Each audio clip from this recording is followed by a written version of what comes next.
nggak mau dengan masalah, mati aja minum baygon. Setelah rumahnya digeledah oleh KPK, Menteri Pertanian Syahrul Yassin Limpo mendadak dikabarkan hilang. Ia dikabarkan putus kontak saat berkunjung ke luar negeri. Tak pelak hal ini pun langsung mendapat perhatian netizen. Baru-baru ini video lamanya yang sedang memberikan petuah tentang menghadapi masalah kembali viral di media sosial. Di dalam video beredar, Syahrul Yassin Limpo menyebut bahwa tak satu orang pun bebas dari masalah. Dia mengatakan siapapun pasti punya masalah, mau tukang becak, mau presiden, mau menteri, mau dirjen, ada masalah. Ujar SYL seperti dikutip dari akun medsos Instagram Jayalan Negeriku pada Minggu 1 Oktober 2023. Persoalannya gimana menyelesaikan masalah itu? Kalau nggak mau dengan masalah, mati aja minum baygon, sambungnya memberikan petua hidup. Tak pelak video ini mendapat banyak komentar dari netizen.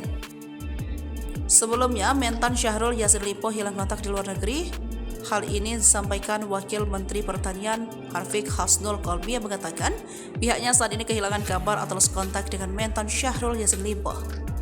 Ia menyampaikan informasi yang terakhir diterima, Menteri Syahrul berada di Spanyol. Ketika itu Menteri Syahrul bersama sejumlah pejabat eselon Kementerian Pertanian. Para pejabat eselon itu sedang ikut dalam kunjungan kerja Menteri Syahrul ke negara tersebut. Namun, menurut Harfiq, akhirnya rombongan tersebut terpisah dari Menteri Syahrul.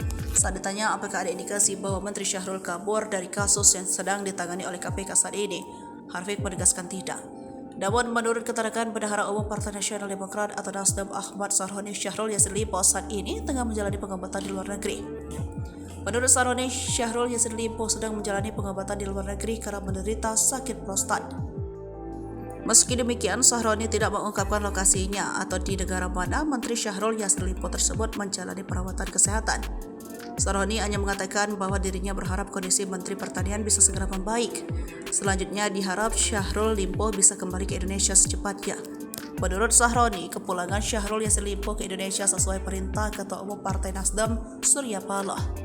Lebih lanjut, Sarhoni menegaskan bahwa rekannya di Partai Nasdem itu tidak menghindar dari dugaan perkara korupsi di lingkungan Kementerian Pertanian yang saat ini tengah diusut oleh KPK.